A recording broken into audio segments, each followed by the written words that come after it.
Fala, minha gente, mais uma vez, Projeto EBD, lição de número 9 da revista Betel, os dons de Cristo para a unidade do corpo. Se você não me conhece, né, meu nome é Marcelo Lucas, sou professor de Escola Bíblica da Assembleia de Deus, Estado de Minas Gerais. Está aqui comigo a minha esposa, Deila Lopes, também professora da EBD. Olá pessoal, estamos aqui mais uma vez para fazer um resumo da lição de número 9, que tem por título Os Dons de Cristo para a Unidade do Corpo. Muito bem. Antes da gente ir para a lição, mais uma vez, lembrar você compartilhar o vídeo, curtir, enviar, pode até servir como uma evangelização, né, um convite para ir para a igreja, para ir para a EBD. Né? Ah, mas eu não sou da sede, não tem problema, manda o endereço da sua igreja, né? Não tem o menor problema, tá? Então, se você estiver assistindo no canal da igreja, né, os links estão abaixo do Instagram da igreja, lá tem a agenda da igreja, você pode conhecer melhor o trabalho da nossa igreja, tá?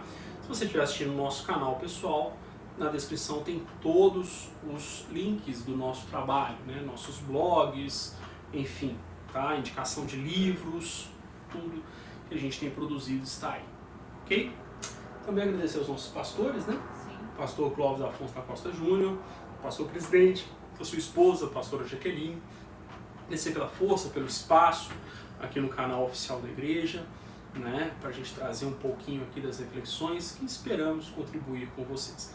Em breve nós vamos ter participação de outros professores, né, para trazer para vocês aí conteúdo sempre, um bom conteúdo, né, e também contamos com os comentários de vocês, tanto no nosso canal quanto no canal da igreja, com sugestões, debatendo os assuntos, nós vamos ler, vamos responder com o maior prazer, ok?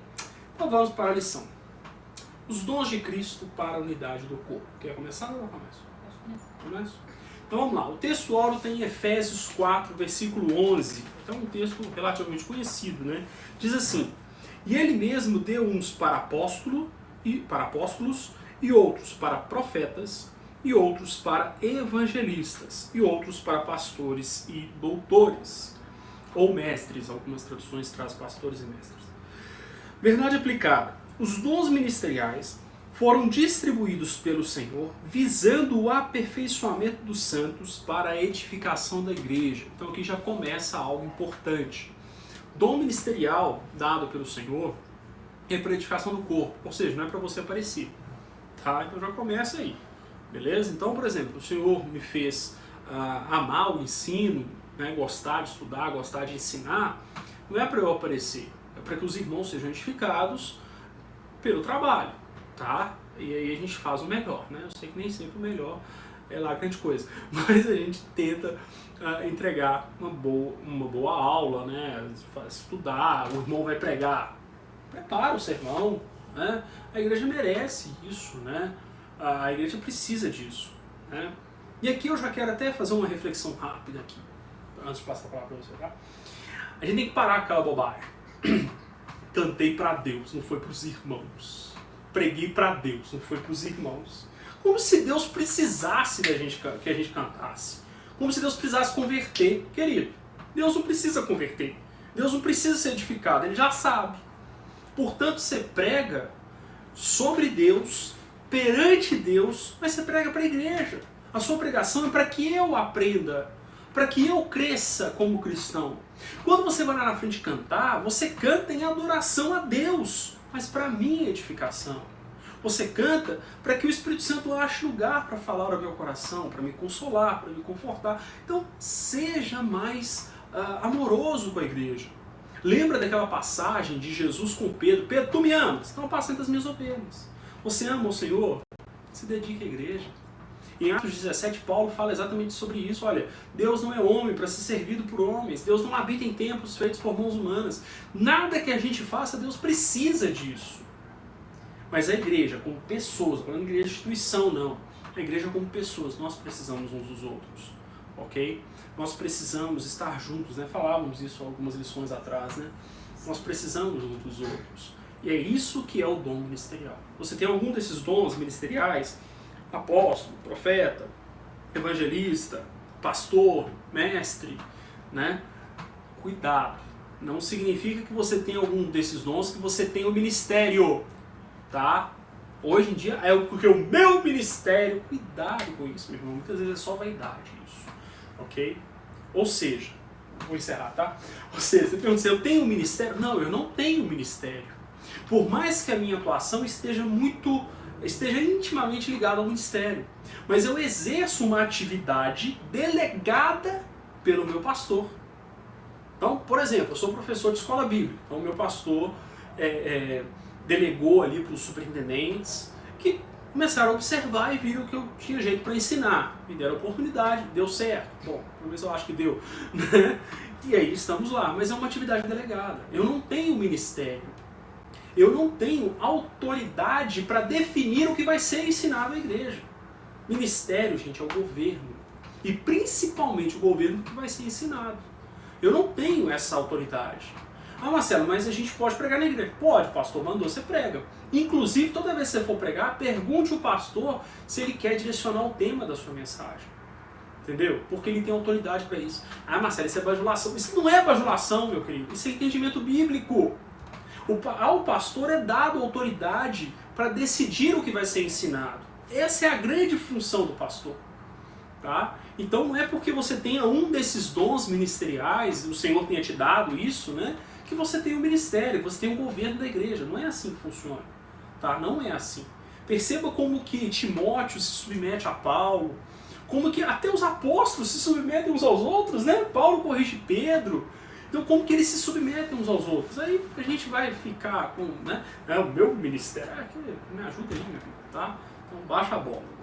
Já falei demais, né? Vamos para a introdução. Quer ler a introdução? Já falei muito, né?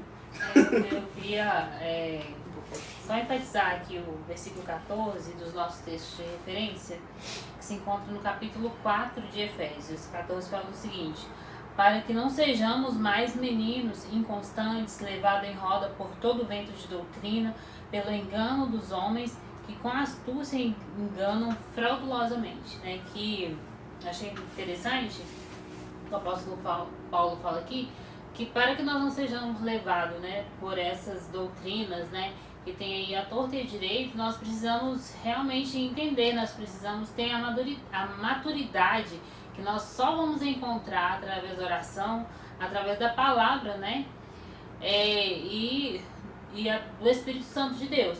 Porque hoje nós temos assim, inúmeras igrejas com doutrinas que não tem nada a ver com a Bíblia, e que se nós não estivermos mesmo preparados, né, através da palavra, nós vamos ser levados, né, por essas doutrinas, né, por doutrinas enganadoras, e ele vem aqui, né, nos alertar desses enganos que estão por aí, que só através do entendimento da palavra que nós vamos saber discernir o que realmente é de Deus ou não.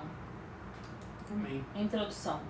As riquezas da graça contemplam os variados dons ministeriais concedidos pelo Senhor, por intermédio do Espírito Santo, à sua igreja. Esses dons foram dados para que cada membro seja aperfeiçoado, visando a edificação do corpo, até que cheguemos à medida da estatura completa de Cristo. Né? Então, as riquezas da graça que contemplam os variados dons ministeriais são concedidos pelo Senhor. Então, como Marcelo bem disse, não é para que nós nos tornamos orgulhosos ou nos sentir, né, possamos nos sentir superiores aos outros irmãos, porque todos os cargos, né, todos os ministérios, todos os cargos mesmo, né, que são os dons ministeriais, que eu ia falar, são concedidos pelo Senhor para o bom andamento da igreja, né, para a edificação da igreja, para que possamos servir outros irmãos. Então, que isso não sirva de orgulho próprio, de sentir superior, não, nada disso. É para a edificação da igreja mesmo. Eu até faria assim, diria, dentro da sua fala, né, que, por exemplo, não seriam bem os cargos. Eu acho que foi isso que você quis dizer, né? Os dons que o Senhor nos dá. Porque às vezes os nossos pastores, a nossa liderança, coloca a gente num cargo e a gente não tem muita aptidão para aquilo, né? E aí o conselho é que você, com humildade, converse com a sua liderança. Olha, eu não consigo, eu não gosto, né? Igual uma vez me chamaram para cantar, né? Com um jeitinho, como Foi até uma pastora que me chamou. Ô pastor, eu não gosto de cantar, né? Se eu for cantar no coral, eu vou fazer isso arrastado, então eu prefiro não fazer. Aí ela ainda perguntou assim, mas você tá feliz com o professor? Eu estou muito feliz, pastor. Eu amo isso e é isso que eu quero. Eu até gosto de música, né? Meus instrumentos estão pra lá. Mas eu estou aprendendo a tocar trombone e tal. Tocar eu gosto, né? Mas cantar, ao contrário da minha esposa, não é comigo. Você também não sabe cantar, né? Não vou comentar essa parte. Ai, ai. Né? Vamos seguir. Mas, às vezes, né, a pessoa tem sim aquela vocação. Talvez ela tá tímida, né? No seu caso, você realmente não gosta de cantar e não sabe cantar. Mas tem pessoas que pisa e esfrega ainda roda ainda. Né? Tem pessoas que sabem fazer aquilo. E Deus usa os nossos pastores, os nossos líderes, para chegar ali e fazer com que aquele dom que Ele nos deu, né, seja para servir a igreja. Ele mostra que aquela pessoa tem vocação para aquilo, muitas vezes, né? Algumas vezes sim, não, sim, às vezes a pessoa descobre que tem vocação. Sim, exatamente. Aí ela vai, né? Ela vai aprender a partir dali que realmente era aquilo que ela precisava fazer.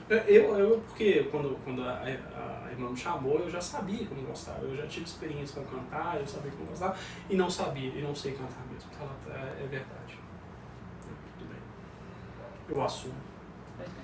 Então vamos lá. Número 1.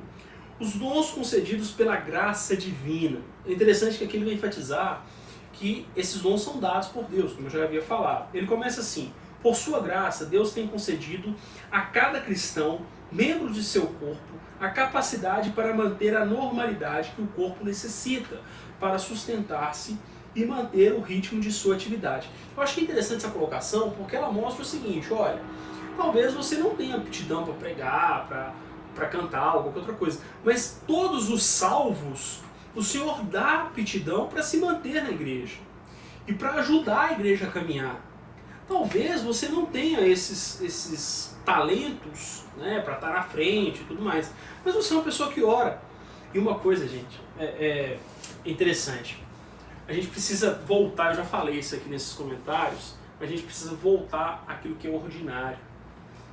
Às vezes a gente acha que a gente só serve a Deus na igreja. Não, querido. Às vezes você é um bom pai. Você está servindo a Deus, preparando crianças tementes a Deus, para lá desde ali da infância, já testemunharem do Senhor. Olha que bênção. Que instrumentalidade, que chamado maravilhoso.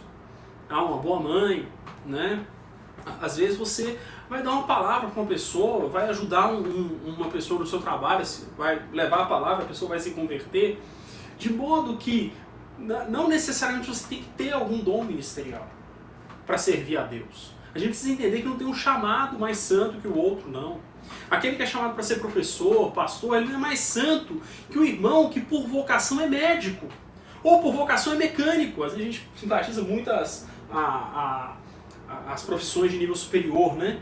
Agora, seu carro estraga, você vai levar ele no médico? Não vai, você vai levar ele no mecânico. Você precisa tanto do mecânico quanto do médico. Concorda comigo? Né?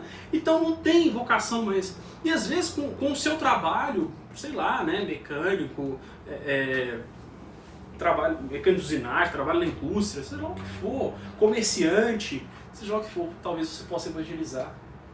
Você tem um estabelecimento comercial, você já pensou em colocar ali um panfleto para as pessoas pegarem? Né? Você vai estar servindo a Deus. Eu lembro do nosso saudoso pastor Clóvis, né? Ele andava sempre com folheto. É. Ele falava que entregava no supermercado, a menina do caixa. Quando alguém pedia dinheiro, ele entregava o dinheiro e o folheto. Nos postos de gasolina, quando ele ia abastecer, né? Era a forma que ele tinha de evangelizar, né? Exatamente. Então, assim, não é necessariamente esse dom. E eu achei interessante esse comentário do Bispo Abner, porque ele deixa claro isso. Todos aqueles que são salvos, o Senhor coloca em nossos corações, de alguma maneira, uma forma da gente participar do corpo de Cristo. Mesmo um membro ali na igreja, talvez ele ache, mas eu não tenho um cargo, será que, né? Sim, é disso que eu tô falando. Não, tem gente que tem o dom da oração. Ele ora ali 2 horas de joelho e não se sente cansado. E às vezes a gente ajoelha 15 minutos, né? E já meu joelho tá doendo, não. A pessoa, ela ora mesmo assim, se precisar, ora o dia todo e não se sente cansado. Eu vou combinar que meu joelho com o meu peso, né? Não é qualquer joelho que aguenta, não. Então, assim, o irmão da Com um portaria, tapetinho, ó. o irmão da portaria, o irmão que limpa. Tem pessoas que limpam com excelência, que Com amor, outra né? pessoa não vai conseguir limpar igual. Então, tem o mesmo valor, né, diante de Deus. Muito bem, então ele vai falar, olha, a graça é concedida para a manutenção da unidade. Esses dons é parte dessa graça, para a manutenção da unidade. De novo, não é apenas os dons ministeriais, os demais dons espirituais, sabedoria, revelação, não é revelação, é ciência, cura, enfim, todos os dons. Então o Senhor ele capacita a igreja para viver em unidade, mas é necessário que haja os dons ministeriais para que essa unidade também seja mantida. Na verdade, é necessária a ação de Deus. E uma dessas ações, ou uma faceta dessas ações, são os dons ministeriais. Ok? Muito bem. Amém.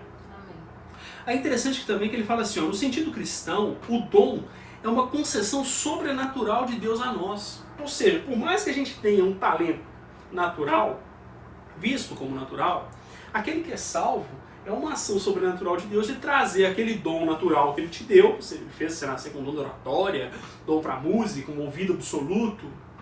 Né? Quem mexe com música sabe o que é ouvido absoluto. Né? E aí Ele coloca no seu coração o desejo de glorificar a Ele com aquele dom. Ou seja, Ele fez, Ele gerou a vontade de você glorificar a Ele. Entendeu? Então, no sentido cristão, é o Senhor que te move. Esse dom natural também é dado de por Deus, né? sim, é dado por Deus. Na Bíblia mesmo fala no Antigo Testamento sobre aqueles, eu não lembro, eu só lembro que eles eram, faziam várias coisas do ouro, eles eram os artífices, né? Os ourives. Eles faziam com excelência, né? Sim. É um dom também dado por lá Deus. na construção do tabernáculo, né? É. Exatamente. Pois bem, quer continuar 1.2? 1.2. O fundamento da unidade, o fundamento da unidade e dos dons.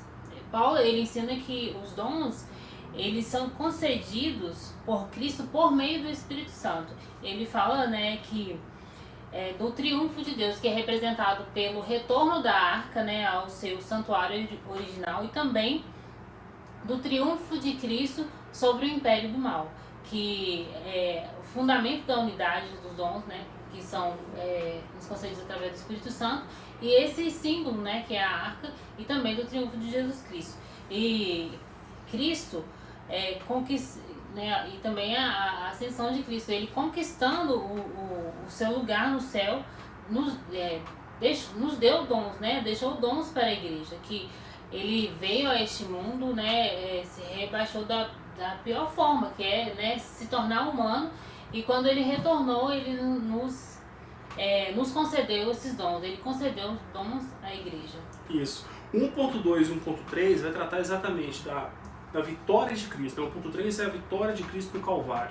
Ou seja, Cristo veio, morreu, ressuscitou, sobe aos céus e deixa dons para a igreja. Deixa a sua ação na igreja. Agora, isso é uma questão óbvia. Antes de ter dons, tem que ser salvo. É óbvio. Antes de você ter dom, de você glorificar, Deus tem que ser salvo. Então, obviamente, o fundamento dos dons é o mesmo fundamento da igreja, Cristo. 1 Coríntios 3,11. Não se pode pôr outro fundamento além do que está posto, que é Jesus. Portanto, você não é pastor em si mesmo. Você só é pastor à medida que você participa do ministério de Cristo. Você não é professor em si mesmo, no sentido espiritual, né? Ou seja, na igreja, não é a minha licenciatura que fala que eu sou professor, né? Mas é o fato de eu ensinar a doutrina de Cristo. Se eu parar de ensinar a doutrina de Cristo, eu posso ter o título de professor que eu quiser. Eu deixei de ser professor diante da Bíblia de Deus, diante da palavra de Deus, né? Então, o fundamento é a morte e a ressurreição de Cristo, né? Amém.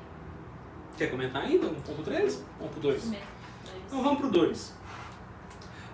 Dons. Produzir a unidade do corpo. Veremos agora como era a estrutura da igreja primitiva e como era administrada.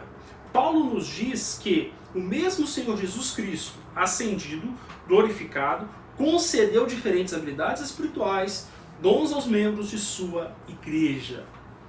Apóstolos e profetas. Quer comentar? Pode continuar. Apóstolos e profetas. Aí ele vai trabalhar aqui apóstolos e profetas no 2.1, evangelistas no 2.2 e no terceiro pastores e mestres. Veja bem, Às vezes surge alguma confusão aqui, vamos devagar aqui para a gente entender isso. Ele começa falando que vai trabalhar a estrutura da igreja no passado. Contudo, quando nós lemos o Novo Testamento, nós encontramos ali como ministros consagrados apenas três patamares. Os apóstolos, que foram comissionados para estabelecer a doutrina, os presbíteros, ou bispos, ou pastores, um segundo patamar, que seriam aqueles que estavam à frente das igrejas, local, tá? E os diáconos, que era o trabalho cotidiano da igreja, de assistir o enfermo, assistir a viúva e tudo mais, ok? Por mais que houvessem os demais dons, pelo menos como eu enxergo, é como vários estudiosos da Bíblia enxergam, de maneira que eram o que nós chamamos hoje de consagrados, na escala ministerial, eram esses três patamares, ok? Bispo, pastor, presbítero, ancião, estavam no mesmo patamar, ok? Eram aqueles que dirigiam, que pregavam, que governavam as igrejas locais. Os apóstolos estavam ali acima, chamados para estabelecer a doutrina, então na hierarquia eles estavam acima. Aí vinha esses pastores, Timóteo era um pastor e tal, e depois os diáconos. Tanto que a carta de Paulo para Timóteo, ele fala de presbíteros e diáconos. Né? Ele só orienta, como liderança da igreja, presbíteros e diáconos. Né? Eu não sei se vocês já repararam. Agora, o comentarista ele trata todas essas funções. Então eu vou tratar aqui essas funções como dons ministeriais, não necessariamente como governo da igreja. Ok? E é importante a gente entender que nos dias atuais, o bispo aqui ele até trabalha a questão de existir apóstolos. Eu entendo que a gente não deve sequer usar essa nomenclatura, porque os apóstolos foram chamados para o estabelecimento da doutrina. O Senhor não estabelece novos apóstolos. Tá? Os apóstolos eram a característica era ter sido contemporâneo de Cristo e estar ali para ensinar essa doutrina. E Paulo não seguiu a Cristo, mas ele foi contemporâneo. Muito provavelmente Paulo viu Jesus mesmo de longe. Provavelmente, tá? A gente não tem como afirmar isso. Ok? Mas com certeza... E ele foi chamado pelo próprio Jesus. Ele foi chamado pelo próprio Jesus, Então esse quesito de andar com Cristo é suprido pela experiência dele no caminho para Damasco. Né? Que Jesus fala, Paulo, por que me persegues? Né? Ou Saulo. Né? Lembra que o nome dele não foi mudado, tá, gente? Paulo é o nome no latim, Saulo é o nome no hebraico. Tá? Só isso. Porque vem do latim Paulus, que é pequeno. Tem nada disso, é uma transliteração. Saulo no hebraico significa querido, é uma derivação da palavra Saul. Então não tem nada de mudança. Você pode ir lá em Atos, eu esqueci o capítulo aqui agora, vai dizer assim, e Saulo, também chamado Paulo, ou seja, ele era chamado das duas maneiras, em latim Paulo. Como ele pregava mais entre os gentios, fora de Israel, fora da língua hebraica, ele é mais chamado de Paulo do que de Saulo, tá? Mas é só essa transliteração, tá bom? Então vamos lá, os apóstolos. Os apóstolos seriam aqueles, então, que vieram estabelecer a doutrina. Né? O comentarista diz assim, sua missão era instruir os crentes nas verdades do Evangelho, eu colocaria na verdade do Evangelho, que é Cristo, mas isso é só detalhe, que Cristo lhes havia confiado. O que eu acabei de falar, eles viveram com Cristo, viram Jesus, né? E aí trouxeram. Os profetas, aqui o comentarista diz que eram aqueles que também ensinavam a palavra de Deus, tá? É provável que a definição de profeta para a igreja primitiva era a mesma definição de profeta no Antigo Testamento. Não era necessariamente aquele que profetizava também, mas era o profeta que estava ligado ao ensino da palavra. Portanto, no Antigo Testamento você não vai ver um profeta que fica só lá esperando alguém chegar para ele entregar uma profecia. Não. Os profetas do Antigo Testamento tinham postura de liderança, de ensino do povo. Inclusive em Deuteronômio, os dois critérios são esses. Que o profeta falar se cumpra e que o ensino dele seja correto. Então se ele está ensinando tem errado, não ouve ele. Né? Então é provável que a definição de profeta seja essa. É aquele sim, que profetiza, que entrega profecias, mas que também ensina a palavra de maneira correta. Tá bom? Quer comentar? Não. Vamos seguir? Os evangelistas. É interessante que poucos são chamados de evangelistas, né? Inclusive não se dá nome. O evangelista fulano, não aparece isso. Nós compreendemos como evangelista os 4 que escreveram o evangelho, tá? Mateus, Marcos, Lucas e João. Eu pelo menos não sei de outro que tem assim, fulano é evangelista, na Bíblia, né? Fulano é evangelista, tá? Por quê? O ID é universal. Então a ordem para evangelizar é de todo crente. Tá? É de todo crente. Marcelo, mas hoje nós temos lá a função ministerial, pessoa consagrada evangelista. Beleza, isso não quer dizer nada. Tem muito evangelista consagrado que não evangeliza coisa nenhuma. Tá? Tem outros que não são consagrados e são evangelistas nato. Né? Tem um irmão nosso lá, líder da mocidade lá, que é evangelista nato. Né? Ele é consagrado diácono. Provavelmente vai crescer na carreira, né, ministerial. Né? A gente percebe que ele tem chamado para isso. Mas é um evangelista nato. E nem por isso tem o título. Né? De modo que, de novo, dons ministeriais não necessariamente são coincidentes com o que nós temos hoje como carreira apostólica. Ok? Também não era coincidente com a carreira apostólica da época. Eu acabei de mostrar para vocês. Tá? Com a carreira ministerial, perdão. O comentarista fala, né, que esses evangelistas da época, eles proclamavam, né, as boas novas de salvação, né, que o Espírito Santo enviava, né, eles, né, o Senhor enviava eles. Exato. Através do Espírito Santo. E eles proclamavam as boas novas. Então, eles iam proclamando, né, por cidades, e ali as pessoas iam se convertendo e formando grupos, né, que são consideradas hoje as nossas igrejas, né. Uhum. E ali, até que alguém do meio, né, era separado para guiar aquelas pessoas, como os pastores hoje, eles iam para outras cidades, eles anunciar as boas novas de salvação. E o comentarista fala também que hoje nós podemos comparar hoje aos missionários, né? Os missionários que são enviados, chegam ali em determinado lugar que talvez não tenha o evangelho, ou tenha e seja pouco anunciado, então eles vão anunciar, vão formar grupos, né, de pessoas, vão formar igrejas, e ali vão ungir alguém para liderar aquelas pessoas e vão para outro lugar, né, proclamar a palavra de Deus. E nem sempre essas pessoas são consagradas a missionários. São presbíteros, outros são pastores, diáconos, mas têm esse chamado e vão realizar a obra dessa maneira, ok? Então uma coisa é o ministério, uma coisa é o dom ministerial dado por Deus, dado pelo Espírito Santo, outra coisa é a função dentro da carreira eclesiástica, ok? Então a gente tem que ter isso muito claro.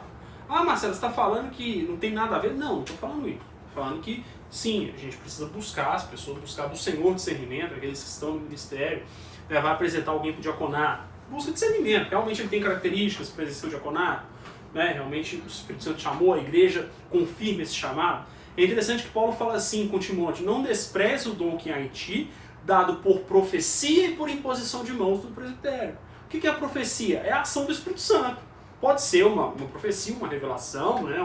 um sonho, uma visão, seja lá o que for. Mas também pode ser uma ação no meio da igreja. A própria igreja reconhece aquela pessoa com o chamado ministerial. É a profecia, é a ação do Espírito Santo levando a igreja a reconhecer o chamado e o dom ministerial que o Espírito Santo concedeu àquela pessoa.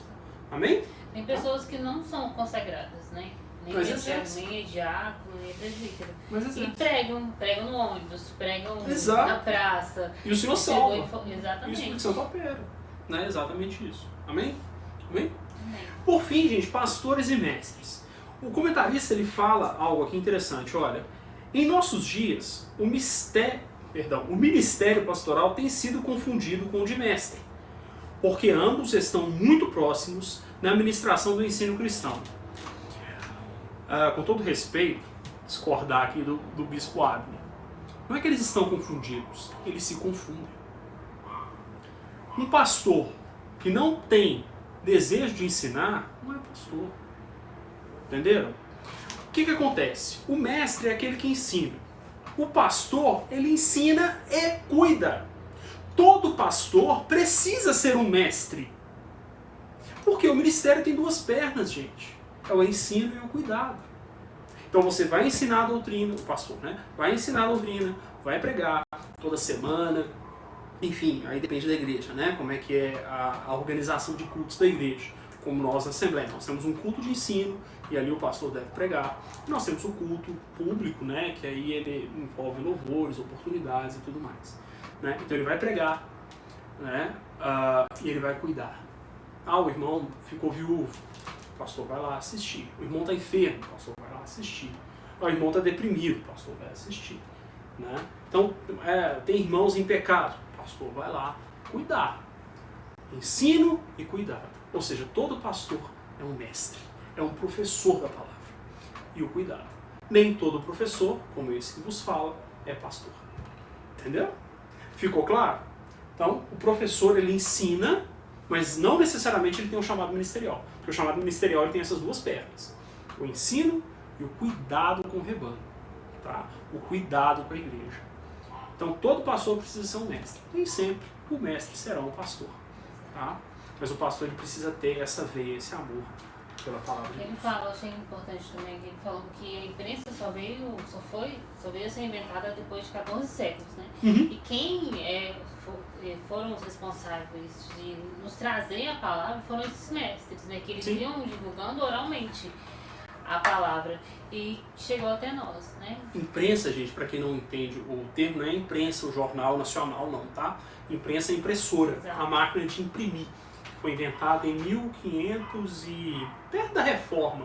A Reforma foi em 1516, a imprensa deve ter sido um pouquinho antes, tá? Então, um pouquinho antes. Isso era passado de geração em geração, né? Eles iam falando sobre a palavra e isso foi passando de pai para filho até chegar a época de ser, né, exatamente.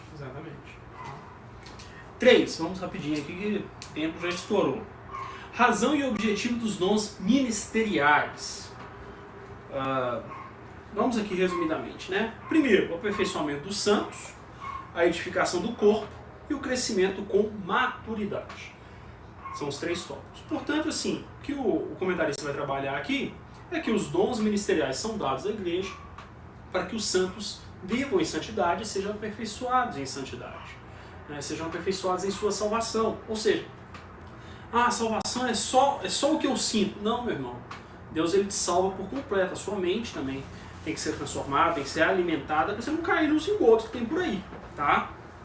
E aí ele até fala uma coisa que eu acho um pouco problemática. Ele fala assim, olha, o trabalho da igreja não consiste somente na pregação e no ensino, mas também no serviço prático.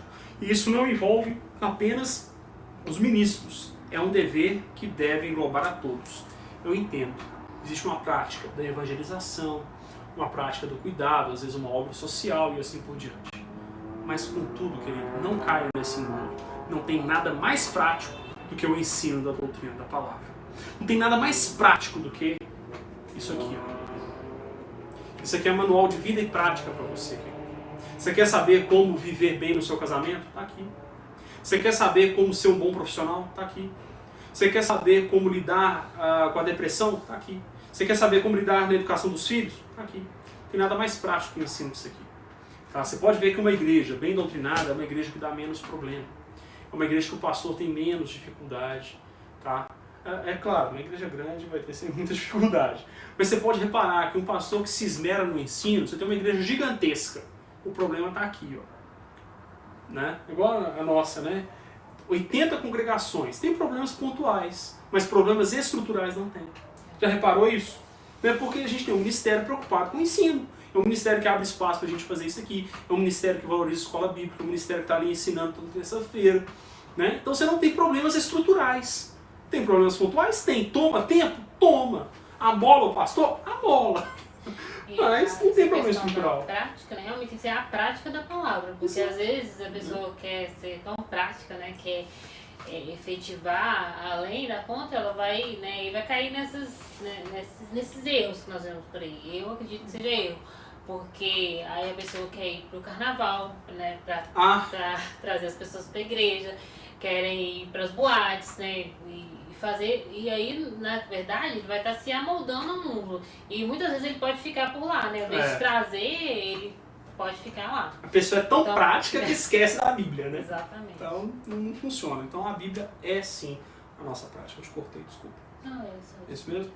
E aí, por fim, gente, a edificação do corpo, da unidade, novamente, aquela questão que eu falava do corpo ser orgânico, né? Não sei se nessa lição ou na outra, né? O corpo vivo, que pulsa ali pela ação do Espírito Santo, e o crescimento com maturidade. Gente, nós precisamos ter maturidade. Eu até conversava com a Adela outro dia, né? Não sei se você lembra, em poucos dias a gente falava sobre opinião e verdade. As pessoas não têm maturidade para conversar na igreja, né? E aí, tipo assim, a minha opinião é relativa.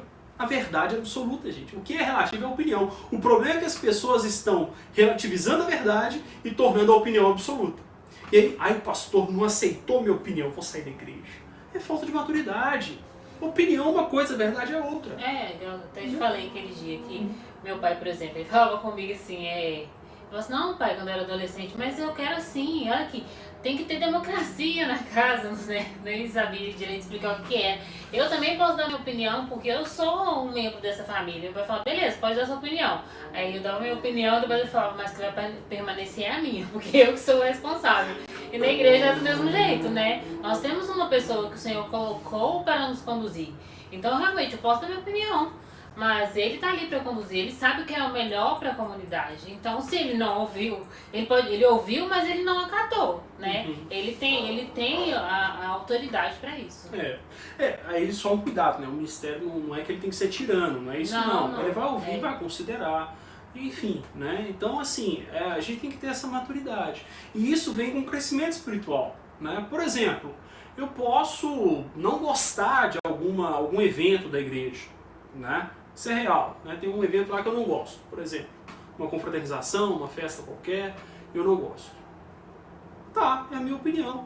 Mas qual que é a verdade? A igreja faz isso há muitos anos, antes de mim, o nome do Senhor é glorificado, os irmãos gostam e vai continuar, e tá tudo bem, entendeu? E tá tudo bem, né?